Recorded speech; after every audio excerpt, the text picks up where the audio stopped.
Bismillahirrahmanirrahim. Elhamdülillahi Rabbil alamin. Vessalatu vesselamu ala Resulina Muhammed ve ala alihi ve ashabihi ecma'in.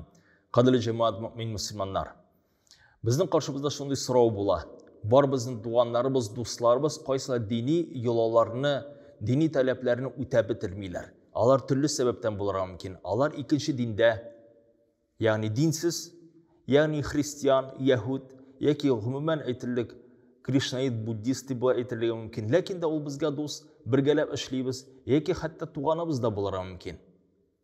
Shul tug'anlar qaysilari shariatni to'g'risincha o'tamay. Aytillik ularning namozida, ro'zasida yo'q, ular halal bilan haromni da bilmaylar. Hamda uchinchi turni qariq, shul tug'anlar qaysilari namozga bosdilar, ro'za tuta boshladilar. Hamda shul sababdan bizning totar xalqina bo'lgan urf odatlarimiz 3-7 majlislaridan shitlashib ketdilar. Albatta nechik ular bilan aralashirga Payg'ambar Muhammad Mustafa sallallohu alayhi vasallam hamda Alloh taoladan kelgan oyatlarda shunday avliya, ya'ni bizning ko'nglimizga yaqin bo'lgan kishilar to'g'risida aytiladi. Kim so'ng ular eng birinchi mu'min musulmonlar qaysi ixlos, amal, ibodatda, ro'zada, namozda, dinda halal bilan haromni ayirishi hamda kishilarga zarar solmovchi, g'aybat siylamagan kishilar ular bizning ko'nglimizga yaqin bo'lishga tegishlar. Biz ularni o'zimizga do'st etib olamiz hamda Payg'ambar sollallohu alayhi vasallam aytdi: "Ar-rajulu fi dini akhihi."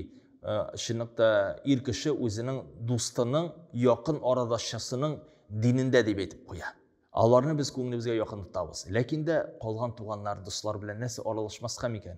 Albatta aralashirga. Dunyoviy masalada birgalab ishlaydi olamiz jamoat. Savdasini qora olamiz. Bir-bizga yordam eta olamiz, bir-bizga qo'noqqa kela olamiz. Lekin de o'zining qarata talablari bor. Rizq yog'idan halal bilan harom masalasi u o'talarga tegish.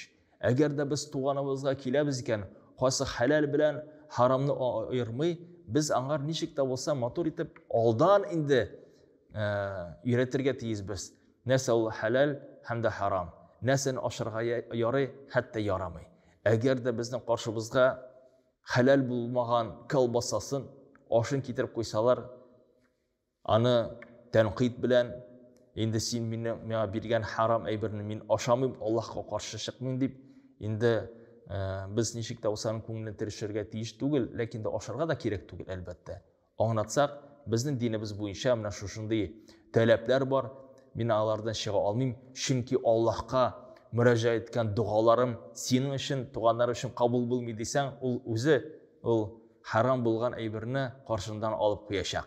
Albatta shul majlislar qaysilari sharaf bilan yoki bizning dinimizga siymagan qonunlarga o'tilgan ravishda bo'lsin to'ylari, tug'an kunlarida bizni tug'anlarimiz, do'stlarimiz chaqirgan vaqtda biz ularga motor etib anlatırga mumkinmiz. Biz ular bora olmaymiz, chunki biz bit Allohga ibodat qilamiz, sizni uchun duo qilamiz. Endi birda endi g'afu et, ashun kelmasin, men anda kela olmayman. Oldan ana nechikda bo'lsa kelib tabrik etib, kuchtanashim bo'lagin keltirib ketsang, ul shuning bilan rozi bo'lashaq inshaalloh taolo hamda orag'izda dushmanlik bo'lmas.